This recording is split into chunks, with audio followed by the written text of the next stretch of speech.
This is the 27th lesson in John's Gospel. How you doing? Good to see you. So last week, you weren't here, right? I handed out these charts. Yeah. Okay. So let me hand these out to you. I'll start kind of with one per family, but I'm going to have a few extras, so y'all have yours. I didn't bring it to class. Okay, I I'll know we were just- supposed to bring it to class. Are we supposed to bring it back Nope, to nope, class? nope. This is just here's something I wanted to hand. I handed out last week. Okay. It's it'd be nice. You framed it? Did you really? I love it. That's cool. It is so cool. Anyway, we'll wait another week and then we'll sort of hand out the extras there. But anyway, what that is a bird's eye view of the life of Christ, and it's a really you got it on here. And so it really depicts in a wonderful way kind of where Jesus is when, and it ties in together a harmony of the different Gospels. So down at the bottom, I'm going to do real quick. Here's last review. Well, we'll start off to the side. Kind of have way down here a key to it, down on the bottom left corner there. You can it describes it.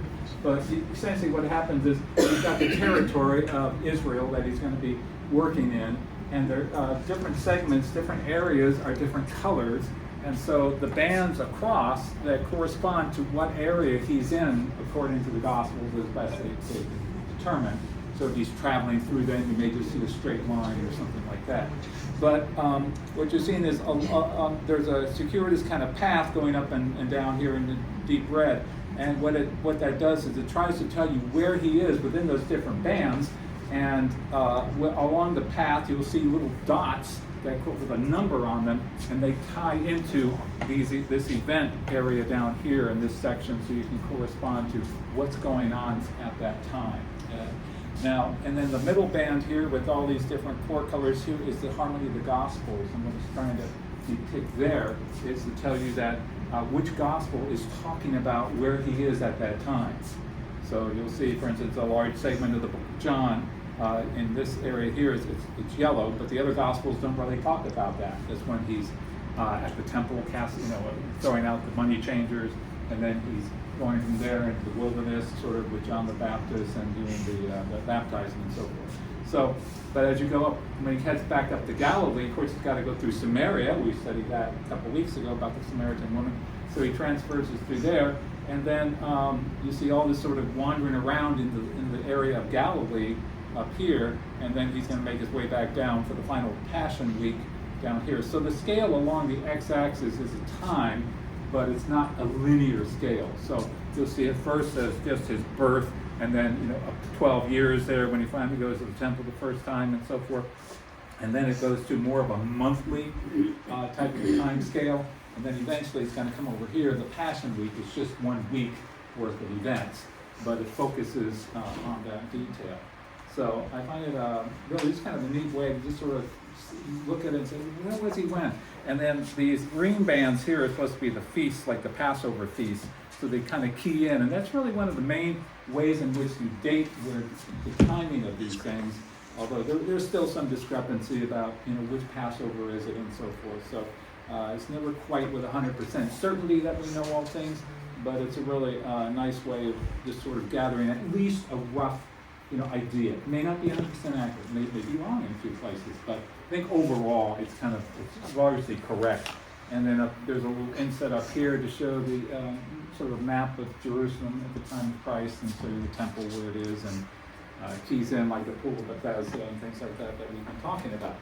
Any questions on that? And it's not AI generated. Yeah, this was in 1892. I'm sure they've colorized it. They did some little bit of refinement since then, but it was developed in 1892, and it does have a marking under caution. This is the work of man, so it's not necessarily without error.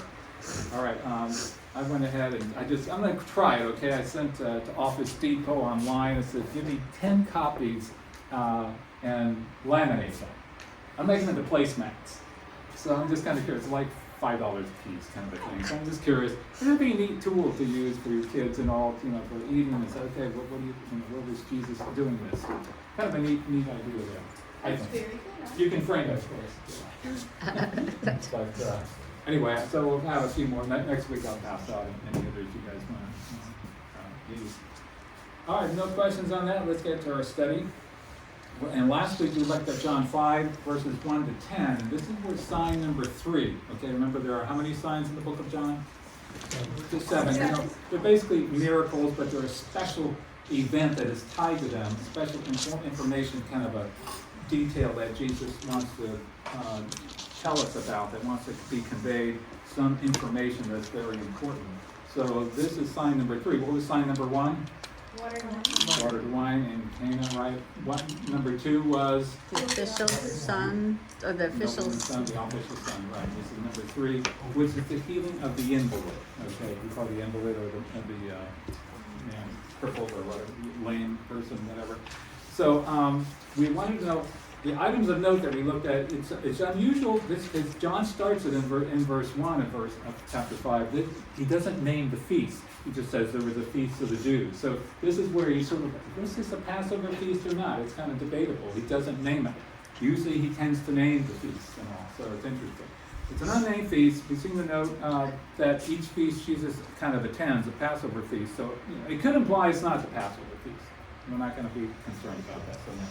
There are no disciples mentioned in this chapter versus the other areas where we find him, but sort of assume John is with him at least. So he has come down from Galilee. Remember, he had gone up there to Samaria, passed through the Samaritan territory, talked to the woman at the well. Then the 2 days he spent there talking to the Samaritans, remember that? And then he stayed up there, the nobleman's son was healed. So he's been up there for a few months probably, is what I'm getting at. And then he's coming back down for this particular feast. But all the disciples have not all been named as yet. So they're not necessarily 100% collected. We find that probably after this event in John chapter 5 is the way it's going to be. All right, so we looked at the pool of Bethesda factoids, and I just found out last week when talking to John and Laura when they were here, John and Laura Ferris, well, they actually had visited the pool of Bethesda, and they had pictures on the phone. Not when it was like then, but at least the ruins. But it is an excavated site. There's no question that we know where it is, and it seems to conform with the biblical detail that we have in John chapter 5. We were introduced to the man crippled for 38 years, okay? And it seems to be, this was not a case of him being born this way. Just in terms of what's going to transpire in the text and all, it's not one of those where it's clearly in John chapter 9, remember the man born blind means he was born blind, correct? So this obviously does not have that same kind of language to it. The assumption is that it was probably some sin deed he did. A consequence of that is he became an invalid. Don't know any details. We're just assuming that at this point. But we looked also at the 2 different readings in 1 through 10 of this story, and in there, what Bible do you use? ESV. ESV, okay. So you will find that the ESV, it will jump from verse 3 to verse 5. There is no verse 4 in there, okay? You'll find that it's the King James Version style, what we call the versions that were based on the Textus Receptus line of translation that include the story about the angel coming down at a season, stirring the waters, and then the issue with while he heads down to the waters to try and get healed. So that is not in your ESV or NIV or a number of other translations. And the reason is because our translations are based upon what's called the critical text. We won't go into that discussion for technical reasons, but there are 2 different lines. Very similar, but in some cases you're going to find some differences. This is one of those differences. But we looked at, so the New King James would include this language here. Waiting for the moving of the water, this is not in the ESV. Waiting for the moving of the water. For an angel went down at a certain time into the pool, stirred up the water, then whoever stepped in first after the stirring of the water was made well of whatever disease he had. We looked at that, and it was like just one of those verses that just makes you scratch your head. Is this something that really could have been the case? And there, we're not going to argue over, believe it or not in that sense, whether it was true. But I think most commentators, most people who study this sort of for a living, their opinion is, and I would kind of have to agree, that this was sort of you might say, a superstitious belief that they held. It wasn't something that actually happened, that people sort of believed it happened. It makes sense in the sense that it just seemed out of God's character to have an angel come down there and, we have like a Walmart Black Friday kind of opening, you know, and everybody stampedes down to get healed. That is not a graceful thing to do. Yep. So, I mean, were people actually getting healed in it? The assumption, that's what they believe, let's say.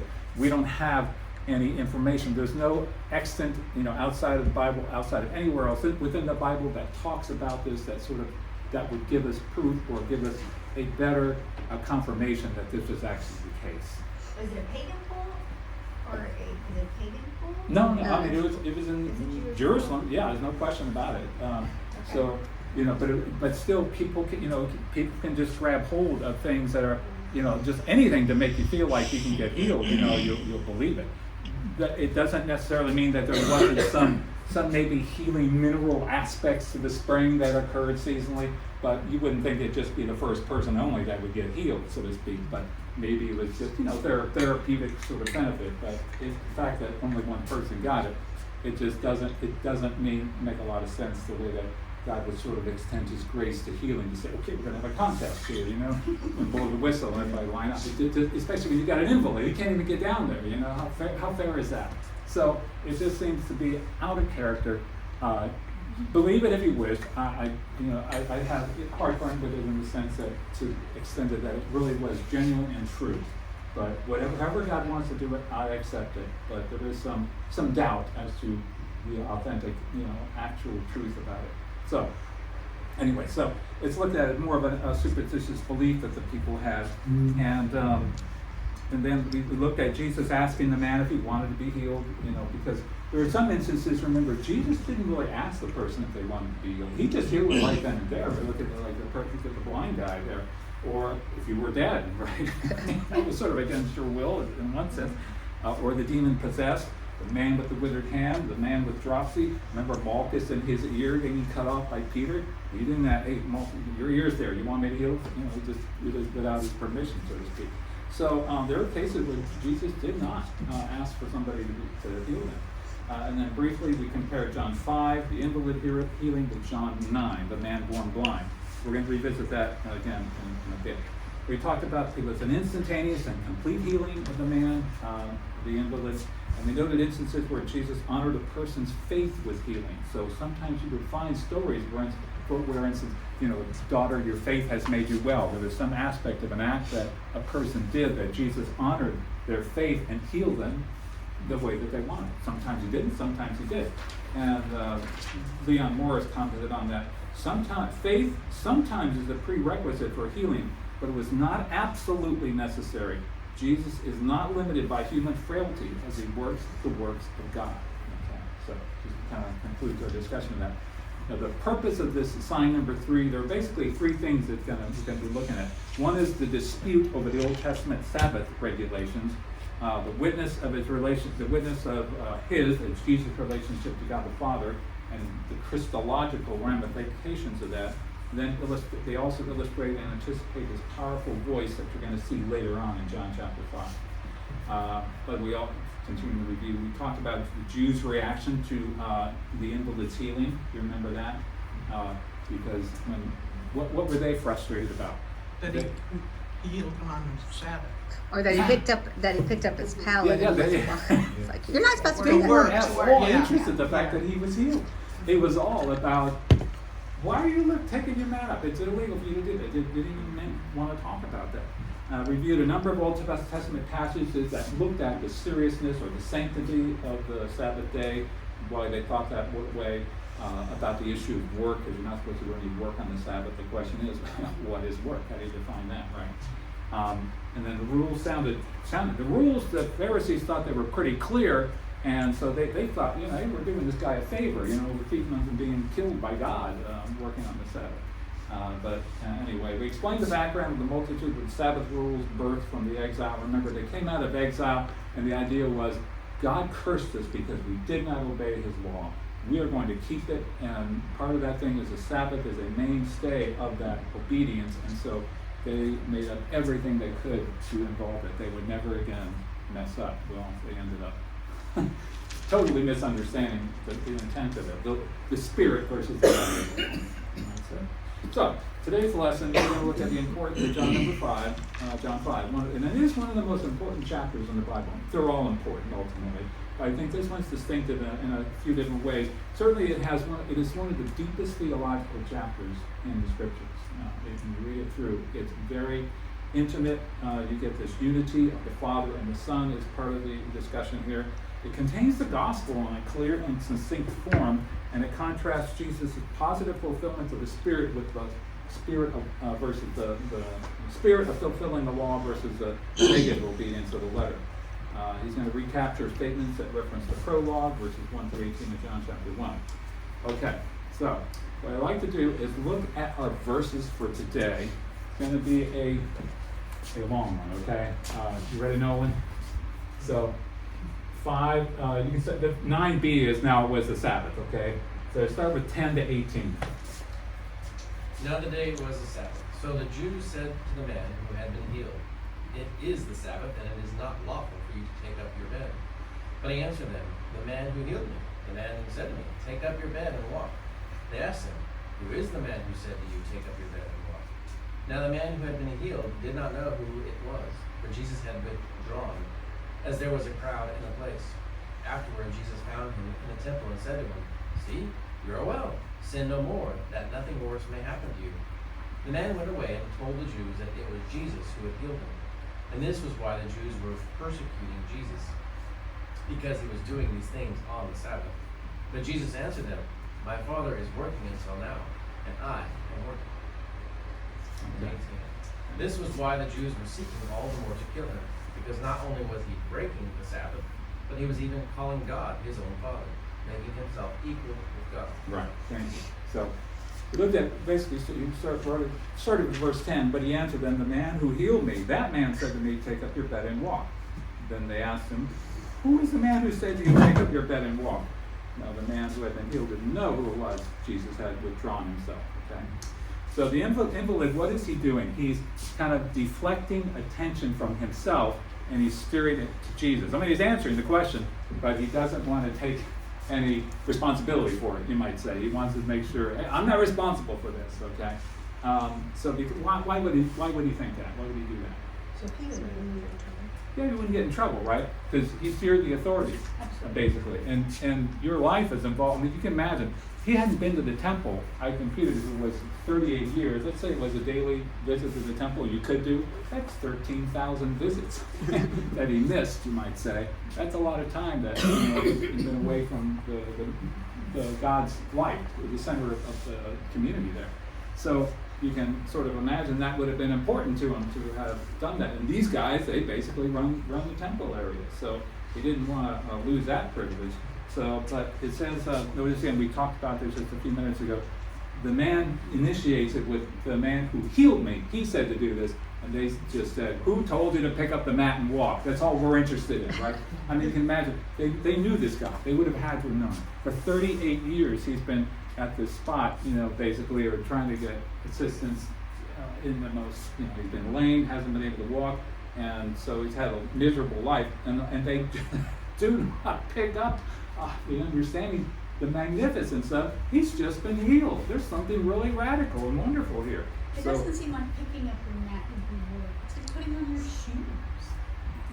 believe me, they would have things like how many eggs you could carry and things. It was just You silly. couldn't thing. push an elevator on the Sabbath, Yeah. the button on the elevator. I didn't know they had elevators back then, but No, they but I mean, yeah. I went to Israel and we were there Oh, on is that Sabbath. right? Is that right? And Wow. yeah, you Really? couldn't even, it stopped at every Gee door. whiz. Yes. Incredible. Oh my goodness. Yeah. Well, So walking they have, is more work than pressing a Sabbath button. modes on your I mean, ovens. even You walking, can turn it on. you could- Or off. Yeah. What's that, right? There's Sabbath modes on ovens. Is that right? Yeah. Oh my gosh. Just- Wow, incredible. Okay. So it still carries on today. So just be aware of that. But it was just unconscionable that they, we look at the Sabbath violation as being more of an incredible thing than the healing itself. And why didn't they glorify God and ask, who healed you? Exactly. So all they saw was the offense. There's no awareness of the healing. And actually they wanted to know, okay, well then who told you to violate the law? Jesus had not identified himself to the man because he had gone into the crowd. Now you can imagine, anybody who's been there for 38 years, who just healed, he's going to draw a crowd too, right? I mean, that's like, talk about the angel fixing things. You know, we assumed that was true, but now we got a real live one here, somebody who really has been healed. And now we've got to also remember that it has been probably, if you look on your charts there, like a year ago that Jesus was last in this area here. Remember, that was a cleansing of the temple and all that he was there. But he had done a whole bunch of other signs, it says also, but John doesn't list them. So there's plenty of miracles that were done. But it's like, as I said last week, everybody seems to have amnesia. You know, I don't imagine there were other healers going in and around this place. The only person seems like it would have been Jesus. Seems like it would have been an easy answer to question to answer. It says in John 2:23, now when he was in Jerusalem at the Passover feast, many believed in his name when they saw the signs he was doing. After that, of course, he left Galilee. He left for Galilee for Samaria. I think they suspected it was Jesus. That's Maybe why so. That's why they asked him who it was. Yeah. That's why they were more concerned with that than they were with his healing. Is they were like, okay, we know who that is. Show it. Is he here? Just get confirmation. It's like, tell us who that was. might I think be they were the more case. concerned. That's why they were so focused on who it was. Yeah, but wanted to still catch the him idea of, in the They didn't want to act. catch him. you got somebody who was healed, and this is just, a spectacular healing like that. But that their mindset was focused whether or not this is Sabbath violation or let's get confirmation it's Jesus. So yeah, So good do you point. think that, because, during that time, Jesus obviously knew that the Sabbath was sacred and you shouldn't do it. I mean, do you think that, obviously that he's intentionally seeking out these days to do this in order to maybe, Provoke? prove Oh, it, absolutely, absolutely. I mean, that was part of his thing, right? I mean, he knew it, he's doing it, and he was intentionally doing it on those days. I mean, Absolutely. he didn't wait till Monday. Right. Yeah. No, there is no question that he used it to provoke them. Right. Not that he wanted a battle, but he wanted to correct them. They had to see with their own eyes. You have, it has to be an event that you see it for what it really is. Right? It was exposure, I think, in a lot of ways. To promote conversation about it to Yeah, engage there. absolutely. Right. But also just to expose the fraud involved in it Right. as well. Yeah, I think so. And then it says, after Jesus found him in the temple, said to him, see, you are well. Sin no more, that nothing worse may happen to you. Okay, it says afterward. So some time has expired. We don't know how much time. It's likely it could be the same day. I could certainly see that. It just doesn't indicate, but it could be a couple day or two afterwards. Okay, when things have sort of settled down a little bit. But I really, we saw the verse with the angel stuff was a little disturbing here. This one is far more disturbing to me. Absolutely. I was wondering if you're gonna chase that rubber. Oh, I am chasing that. Okay. I was gonna say, oh, don't just skip over No, it. I'm not Okay, skipping you're over not. this one. First of all, where does Jesus find the man? In the temple. In the temple, right? So, I mean, does he stumble across them, or do you think he's sort of intentionally kind of seeking them out? Probably went and found him. I think he's fine. Yeah, he's looking for him basically, right? Well, would the guy be required to make a sacrifice in the temple since he's been healed? By the You got law? me good. I don't know. When he Good did the question. blind man, he said to go to the temple and show yourself to the. Right. And Well, when he healed some of the lepers, they had to go to the temple The and lepers, show did he tell that to themselves. the blind man? Oh, Yes. Okay. Maybe I think don't so. remember that. The one in John. because he would be excluded from temple worship Yeah, because because he's lameness, right? right. So Yeah. by the law, he wouldn't be able to Right. enter the temple, and so Right. he probably had to go show himself to the priest. Maybe, I don't know. Yeah, details. I don't know. We just maybe would have, but I don't know. How would he have any money? Exactly. Well, he had to go catch a pigeon. I got my legs back. Turtle Go get doves. the pigeon. Okay, I like it. Okay, so he finds him in the temple. It seems that he's kind of looking for him, right? And in a way, it seems like when Jesus is going to abandon both of these guys, the man born blind, and I say abandon, I mean he's going to leave them, okay, and this invalid here, right? And so it's sort of like, why is Jesus doing that? And I think part of the reason is it's sort of for testing purposes, just to see what the reaction's going to be in one sense. And we'll look at that a little bit more here later. But I think it sort of is a bit of a test on the ones that were healed. What would they now do with what has happened to them, right? Anyway, so looking at this verse demonstrates Jesus' omniscience of all persons, because when he says to him something like, see, you are well, sin no more, that something worse may happen to you. You remember in the story of the Samaritan woman, did Jesus clearly lay out what was the real issue with her life? I mean, was the predominant failing in her life, the sin was basically, you've had 5 husbands, right? The one you're living with now is not your husband. And essentially, it was a life of adultery, what we can get down to. And so you can get stoned for that, no question about it. But at any rate, Jesus does not specifically say in particular what this guy's issue was. But just from the framing of what he says, you sort of look at it as this is Jesus exercising his omniscience or his knowledge, supernatural awareness that, you don't think, that nobody knows about what you did here. I know what you did. I know what you did last summer. Not quite that. But the idea there is that Jesus is saying, without saying it explicitly, I'm aware of all those things that you did that caused this disaster, this catastrophe to happen to you. Okay? But so it was understood back then that if you sinned, you would be punished? we're going to get to that. Good question. We're not quite a segue yet, but we're getting there. Okay, hang on to that. Where exactly are we? We're in John chapter 5, verse 14. Okay. See you are well. He finds him in the temple and he says to him, see you are well, sin no more, right? I mean, if anything, wasn't it great to see the guy in the temple? Yeah. Versus, out fishing or whatever, something like that. I mean, this is where he should have been. You would think he's there thanking the Lord, right? Having a wonderful way of communion with the Lord at this time. So you think, Jesus would sort of say, hey, that's good that you're here. But instead, you might say, just jumps on him, you might say, okay. Well, if it was self-induced, and let's say maybe it was alcoholism that caused, obviously alcoholism is caused it. If alcoholism caused him to be, to where he couldn't walk or whatever was wrong with him, he would have gotten up, he would have got healed, and went straight back to it. Yeah. But he didn't, he went to the praise the Lord instead. Yeah. So, Jesus is happy that it's there. Okay. Versus Yes. going back to the sin. Yeah. So reminded of the supernaturalness. Remember in John 2:24, I'll just read 2:23. I skipped one there. Billy, You read 23 already. Oh, well, 2:24. Yeah, that one. But Jesus, on his part, did not entrust himself to them because he knew all people. And 24 and 25. I'm sorry. Okay. And needed no one to bear witness about him, for he himself knew what was in him. So Jesus knows everything about people. He doesn't need you to tell him about it. There's a supernatural omniscience that we don't have. We're not going to the Christological things of he's got 2 natures in one body. People just going to look at his understanding that he has supernatural knowledge, like he exercised with Nathaniel, right? I saw you under the fig tree in chapter 1, and also clearly with the Samaritan woman, the issue of here's your past. Well, it was also kind of saying he knew the people that had true faith and the people that were just believing in the signs. I mean, he knew the difference. Yeah, right. And the same thing today is God knows your heart. Right. You can't kind of fake it. So you're right. God knows you. But when you look at this, it almost sounds like he's saying, okay, you had strike 1, okay, but don't mess up again. It's strike 2, and you're out, buddy. Okay, is that kind of what it sort of sounds a little like that? You can read it that way, right? We always read it that way though. So there has to be scripture prior to that kind of trains our brain to automatically start looking at it like, oh, God did this to him because he did something wrong. Yes.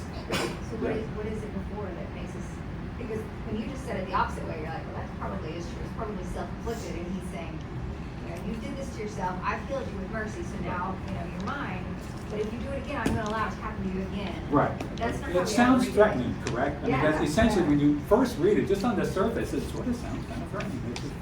Right? And for instance, he says, Well, does he believe that what he had, his illness, his lameness, is because of his own wrongdoing? Does he take responsibility for that, or is that the reason why Jesus is telling him, like pointing him to, this was your sin that has done this to you? Was there a need for that? Yes, obviously John doesn't give us all the details. I think, if you ask my opinion, I think the man knew it was a consequence of something that he had done that had caused this issue, and the catastrophe for the lameness and all for 38 years. And so Jesus is just sort of bringing it up to him to say, you know, this happened, you know, don't do it again, kind of a thing. I think the man knew. There's no question that I think he knew it was the consequences of his own action. And he just seems to be first. You had said, you know, Jesus doesn't always ask people whether they want Correct. to be healed. So it's like Jesus puts the onus on him at that point. Is this what you want? As if that's something he didn't want. Right. You know, like this needs to be. You need to declare you want this. Right. And then he tells him you need to not return to your sin. Right. Or and then when Jesus leaves, the man is like basically throwing Jesus under the bus with. Okay, you're getting ahead. You're right. You're So right. it's like Okay. this keeps going kind of back to this. Yeah, you're getting ahead of it. You're exactly on track there. But I think the man knew, is what I'm saying, that it was the consequences of his own action. That's my opinion. I can only put that out as conjecture and speculation. But at any rate, let's look back at the Samaritan woman. Did he tell her, go and sin no more? No, you won't find it in the text. I guarantee you there's no variant or anything like that. He did not tell her that, okay? He just said, basically, he did with her life, and then he told her about the water, the living water, and so forth. And she said, where can I get this living water? Go and call your husband, and so forth. So, okay, goodness sakes. Okay. Just think. Okay, good. Think out loud and look at sometime. So, is there any other place where you remember Jesus saying those words to anybody? When the Stone. woman caught in adultery. Interesting. I'm glad you brought that up. Okay. So, The woman Same. caught in adultery, that they were stoning her, and then Were they Jesus gonna said, you know, Jan? person who has no Should we sin. No one's. Okay. So let's see what happens with the woman caught in adultery. It's a very interesting case. It's very similar. Go ahead. Jesus stood up and said to her, Woman, where are they? Has no one condemned you? She said, No one, Lord. And Jesus said, Neither do I condemn you. Go, and from now on sin no more. Okay. You heard some of it there, Yeah. right? Leave your life. Was it everything that he said to the invalid? Yeah. There's a little bit missing. Well, not something worth No. talking to you. You are Bingo. Yeah.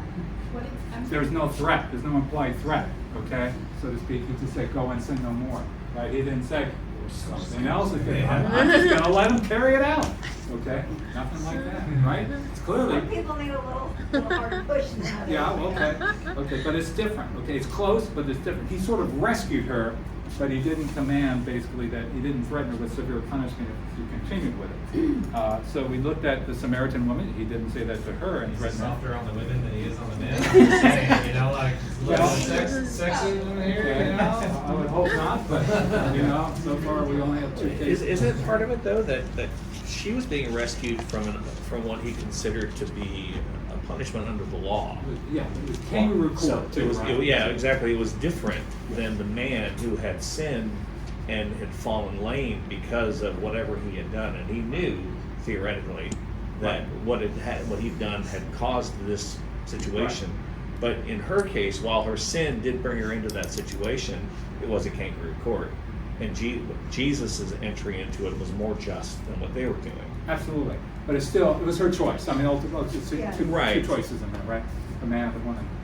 What I was thinking a minute ago, I think, in discussing this, that a lot of people love to think that if something happens to somebody, Yeah, you did something.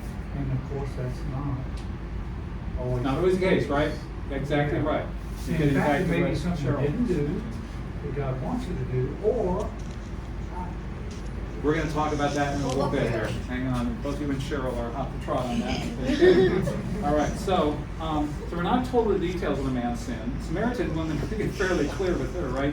But it seems pretty serious, like an adulterous situation, it's also a capital crime. So I think was John sort of trying to have Jesus tell him, you got to repent? Because John never uses the word, okay? I think it was implied. It could be implied, okay? But he never uses the word. John, I just can't use the word. Okay, it's just too hard for me to do this, so I'll talk around it, so to speak. That's a possible thing there. I'm going to say no at this point, but it's a possibility, okay? So maybe was Jesus trying to provide, fire insurance, so to speak, salvation, but You do this again, I'm taking you out. You know, we got to, you know, is that the implied threat here? How bad was this man's sin? I mean, he's back in the temple, right? There's got to be a good thing there. Maybe he was thanking God for the healing of this thing. Did Jesus proclaim the gospel to this man? No. I don't see it, okay, per se. Did you see it with Nicodemus? Yes. Right. John 3:16, the gospel of the world. How about with the Samaritan woman? Yes. Unquestionably, right? The living water and so forth, with all the description about that stuff. Why not here? Okay, not that I have an answer either, but I'm just saying, it's just sort of thinking. We're going to find he's going to say the gospel later on in John chapter 5, but it's not an issue. He's not dealing with this particular person at this point. So I know you're all thinking, well, give me the solution to this problem here. So what I'm saying is, it's dreadful to kind of think that Jesus made the down payment for his salvation, and now it's up to him, right? The rest of it, you got to keep a clear scorecard, buddy. You know, I'm paying for your sins up to now, but from now on, it's on you. Okay, we know that's not how salvation works. So, but it just sort of has a implied sort of idea, this threat here. What is going on? Why does Jesus say this? He knows us, though. He knows every choice. He knows we have choices. So he just may have that person may have needed a stern rebuke, right? To say, I've healed you. Don't take this for granted. Right, and I mean, maybe 38 years you figure things out a bit, you know, or you learn to I was preach. gonna say that, you know, he found him there. He knew that he'd been coming there for 38 years. You know, he probably didn't have to ask him if he wanted to be healed, because the guy was, had probably shown through his faith and through his, that he believes that he can be healed. But Jesus did ask him that question. Do you want to be healed?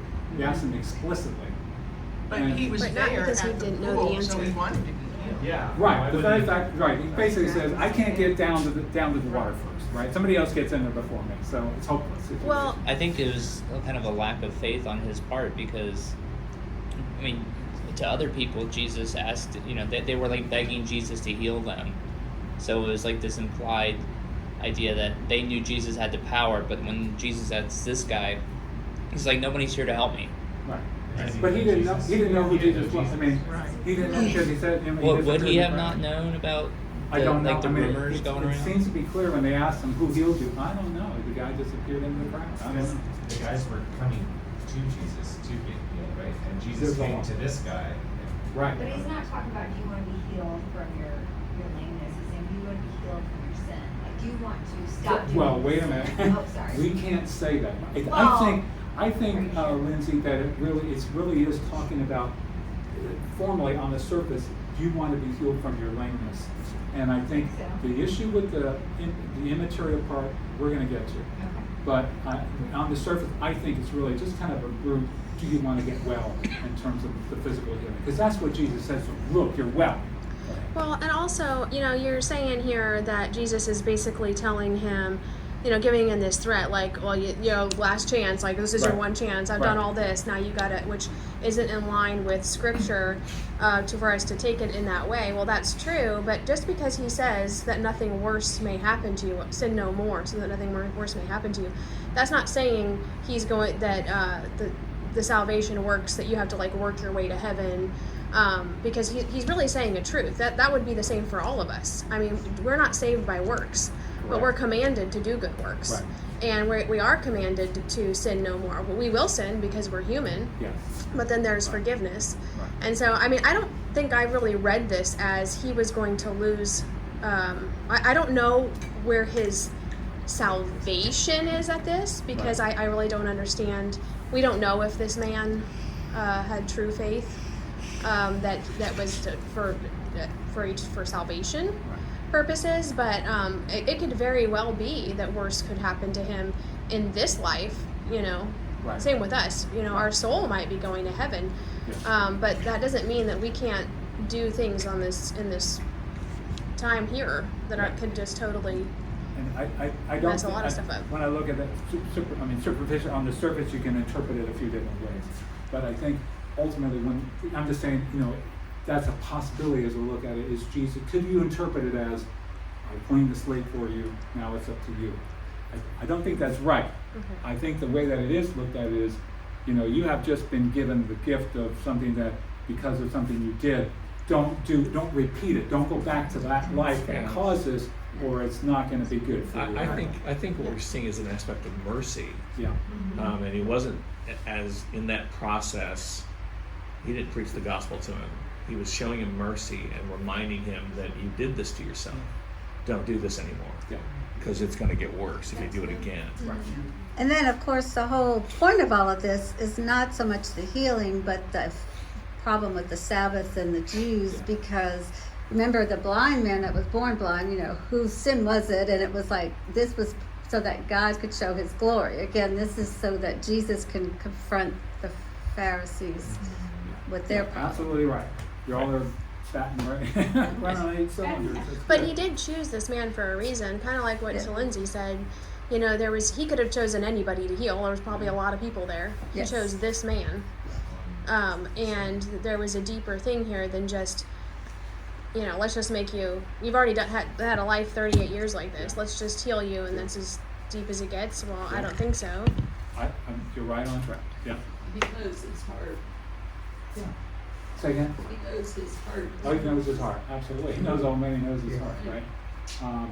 But let's move along, because we need to get into some coverage here. But the understanding, so you and Bill were on, what about this sort of suffering, right? Consequence of sin idea. And the story shows, obviously, and we know just in our own lives, there's a connection between sinning and suffering, ultimately, right? They're not going to do a detailed study here, but just a few examples that apply to the story in John chapter 5. Certainly, I think we can say suffering is considered as, when we think about suffering, human suffering in the world, so to speak, it's just an unnecessary evil, right? I mean, there's sort of evil, and it's just something that we feel like isn't right. There's something wrong with it, that people suffer the consequences of sin. Now, some of it may be self-induced, as we saw in this case here. But I'm saying is, there can be suffering like, you know, before you make your kids eat your broccoli, you know, that you have to suffer. Is that really suffering? That's for their benefit, right? Or learning how to play violin or something, so to speak, like that. You suffer to learn, to grow, and so forth like that. But when we're talking about suffering like an automobile accident, that obviously just happened, and the case there of somebody who just did something, you know, minor, but it caused catastrophic results in there where people got severely injured and a death as well. So you just have to look at it that that sickness and sin and things like that, it ultimately comes as a result of the fall of Adam. That's where it all stems from. But it's not a simple relationship in the sense that, remember in the book of Job, it was basically his 3 friends were saying, Job, you know, God blesses the righteous and he curses the wicked. And it's kind of a simple equation type thing that we basically, it's easy to think like that, right? And it's not, life is not like that. If sin consequences were limited to the perpetrator, that'd be one thing, but they're not. It rolls out. It's like a drop in a pond. It just ripples out, you know, the consequences of these things. There's oftentimes other victims that are impacted, many times more so than the actual person who caused the incident. But in some cases, the Lord himself does inflict punishment on sin. Anybody know of a text or two that talks about that? There's Leviticus and Deuteronomy. Okay, give me New Testament. New Testament. Sorry again? New Testament? Yeah. But you're right. About inflicting. That because of There's sin? Ananias and Sapphira. Oh, he did to Herod. Very good, Ananias and Sapphira, right? Herod. Okay, Because Herod, he was he really... thought he was a god and chewed up his worms, right? Yeah. But I mean, distinctly, we see Ananias and Sapphira, there's no question God took them out, right? Or we look at 1 Corinthians 11:30, he who eats and drinks dishonorably, disrespectfully to the communion service, basically, in their unworthy manner will be guilty concerning the body and blood of the Lord. And in 11:30, let me just read it. That is why many of you are weak and ill, and some have died. Okay, so there's also in 1 John chapter 5 about a sin that leads to death. Okay, so there's just a few. There is incidents where God himself will take a person out, essentially, directly in that aspect. Sometimes illness can be caused by Satan. And we saw that in the book of Job, you know, that is a secondary cause of things, right? But let's let Luke 13:10-17. And this also was on the Sabbath day, so it's interesting. This is up in Galilee. Who is next? Is it Larry? Yeah, I think so, yeah. 17. Luke 13, sorry. Hold on.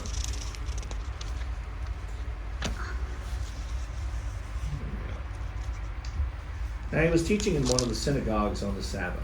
Behold, there was a woman who had had a disabling spirit for 18 years. She was bent over and could not fully straighten herself. When Jesus saw her, he called her over and said to her, Woman, you are freed from your disability. And he laid his hands on her, and immediately she was made straight, and she glorified God. But the ruler of the synagogue, indignant because Jesus had healed on the Sabbath, said to the people, There are 6 days which work ought to be done. Come on those days and be healed, and not on the Sabbath day. Then the Lord answered him, You hypocrites! Does not each of you on the Sabbath untie his ox or his donkey from the manger and lead it away to water it? And ought not this woman, a daughter of Abraham, whom Satan bound for 18 years, be loosed from this bond on the Sabbath day? As he said these things, all his adversaries were put to shame, and all the people rejoiced at all the glorious things that were done by him. You read great. I really like that style there. Nice. Yeah. Who did Jesus say was responsible for this woman's Satan. Satan. Wow, huh? I mean, 18 years suffering. But then told her to kind of I got a quick question. Yeah. So he makes it a point to say that she was the daughter of Abraham. So Yes. did he, I mean, was he saying, I mean, because she's good. She's a good person. Yes. Right? I mean, that's, you know, I mean, He didn't pin on her any particular. This is a consequence of some act you did. Interestingly, right? Yeah, because she is a good person also because of Yeah. her lineage. Right. And so he emphasized that. Yeah. Member of the chosen. Yeah. Right. But we know, like, as children of God, like, we can't ever be possessed. Well, right, but I mean, I think we can open Could we ourselves be up to. inflicted by- Open this discussion. Well, you did that first. I know. I saw both ways. It happens. Remember, the Holy Spirit did not indwell people normally until after Jesus. Yeah. Right, so there wasn't the dwelling of the Holy Spirit in this person's life. And the reference to the daughter of Abraham, I think, is just calling out that she is a Jew. She is one of them. Right. They should have compassion and desire to see this individual healed. It's not Even like she's on a the Samaritan Sabbath. or she's a Gentile. Yeah. Nobody cares about them. Nicely done, Gary. Thank you for the answer for me. That's great. I think that was great. Yeah. So you see, Satan basically bound her up. But ultimately, to be healed, it isn't just something physical. Because we see on the one you're all familiar with. Look at Luke 5:17-26. Kind of a lengthy one, but go ahead and read that. On one of those days, as he was teaching, Pharisees and teachers of the law were sitting there, who had come from every village of Galilee and Judea and from Jerusalem. And the power of the Lord was with him to heal. And behold, some men were bringing on a bed a man who was paralyzed, and they were seeking to bring him in and lay him before Jesus. But finding no way to bring him in because of the crowd, they went up on the roof and let him down with his bed through the tiles in the midst before Jesus.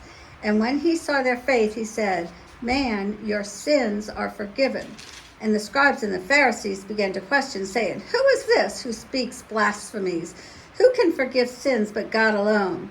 When Jesus perceived their thoughts, he answered them, Why do you question in your hearts? Which is easier to say, Your sins are forgiven you, or to say, Rise up and walk? But that you may know that the Son of Man has authority on earth to forgive sins, he said to the man who was paralyzed, I say to you, rise, pick up your bed and go home. And immediately he rose up before them and picked up what he had been lying on and went home, glorifying God. And amazement seized them all, and they glorified God and were filled with awe, saying, We have seen extraordinary things today. Okay, so this gets to your point, Lindsay, about the issue of the inside, the internal, the immaterial, the spiritual side of things, right?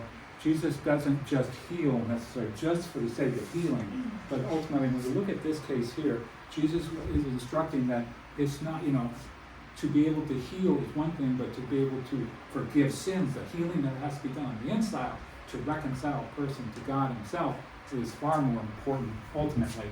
But this sort of is a reflection. The healing on the outside is a reflection of what's going on the inside, is what's sort of happening here, I think. And so I believe that's how we need to understand verse 14 here. Okay. The majority of commentators they look at the statement like this to the invalid.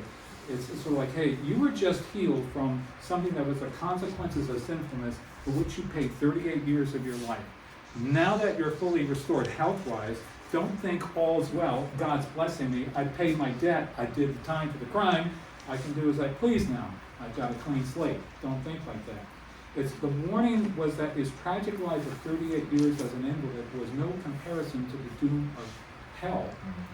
Jesus is interested not merely in healing a person's body, far more important is the healing of the soul from sin. A couple of other commentaries I'd like to read from Pulpit Commentary made an interesting note on the particularity of the invalid's sin. From the words of Jesus, one might as reasonably suppose that the man was treading at the time on dangerous moral ground. This is in the temple, making some kind of gain from his notoriety, which I can kind of see that, okay? You've just been healed, you go to the temple, there's this incredible attraction perhaps around you that you're now drawing attention away from God, so maybe it wasn't all about praising the Lord, maybe it was just all about this newfound notoriety, people were giving him all this recognition and wonder. And perhaps that might, I don't know, I'm just drawing a big conjecture there, you can think of it, but Jesus sort of stops him and says, okay, you got to get this, okay? The healing was at least imperfect until the man had learned its spiritual significance, is what the point is being made. Finally, in attempting to explain the point of the invalid's reaction to his healing by Jesus, Herman Ritterboss, in his commentary on John's Gospel, I think he hits it on the head. So this term charisma, that's your word for the day, okay? Charisma, Greek word. That just means. Did you leave out a letter? Pardon? K-E-R-Y. Yeah. Thank you. Not that I know Greek, but you were saying the G. I was like, Yeah. maybe it's silent. I don't know. Okay, the apostolic proclamation of salvation through Jesus Christ. So if you read that word, that's what it means, if you hear it. He says, another approach, explaining the point of the story, one that involves the role of the healed man in the charismatic, meaning the proclamation of the gospel. How this relates to God's salvation, okay? Thrust of the story seems more acceptable. For this, a comparison with the story of the man born blind we need to look at, okay? Which in many respects they run parallel when you look at the story. Not only are both stories governed from the start by the purpose of the healings, but their details also show a striking resemblance. Real quick, what is a couple of similarities between this and the man born blind? Similarity. Well, they both had a illness for a long time. Okay, right. Well, then Jesus sees a man. That's kind of from the text. You might say that. The healed man is called to give an account to the authorities. Okay, we've seen it here with the Jewish authorities. You know, why are you walking around with this mat? And then also in the blind person, we see the same sort of thing. They're confronting him. Each man does not know where Jesus went afterwards. He heals them, he disappears. Okay, after being healed. Jesus later encounters each of them. Okay, and then there's maybe some dialogue there. So the differences between the two accounts. So those are sort of basic similarities. The differences are, one, while the healed paralytic, the invalid here, places all responsibility for the violation of the Sabbath on Jesus' shoulders, the blind man increasingly defends Jesus and even takes his side to the degree that the Jews excommunicate him. Okay, there's a difference, a blatant difference there. Secondly, when Jesus then finds this once blind man, reveals himself to him, the man falls down at Jesus' feet and acknowledges him as the Son of Man and worships Jesus. Pretty clear change there, right? He takes, whereas the healed paralytic, what does he do? He returns to the Jewish side, okay? He takes their side, remains in his old world, and does not let himself be led out by Jesus, neither by his healing, nor by the warning word of farewell. Sin no more, nothing else may happen to you. This involves more than the weakness of character. This is his final statement here. It is a portrayal of people who will not let themselves be moved to enter the kingdom of God by Jesus' power and words, no matter how liberating the effect of those words. This story thus represents a particular response to the gospel, one with which, without any further explanation, the evangelist unmistakably confronts his readers. Right, just that doesn't mean he was a believer. Doesn't Yes, mean he was chosen. that's correct. Because there are other people, there are other stories where he performs miracles, Yeah. and they are not Right. chosen. Exactly. And I had a comment. The man had received physical healing, but his soul had not been healed. He didn't yet seek Jesus for salvation. I see Jesus telling him that there is another healing you need much more urgently and permanently than physical healing. Don't turn from this need, but seek Jesus for spiritual healing and salvation. The man had an encounter with the Holy One, and he seems to have rejected him. He didn't recognize who Jesus was, Yeah. whereas some of the other ones did, as they said, Lord, you know. Any other questions, comments? I don't know if that satisfies your. You pray for his son-in-law and his dad this time. Your son-in-law? Son-in-law's dead. Son-in-law's He's passed away. Okay. Prostate cancer, they just took. All right, any other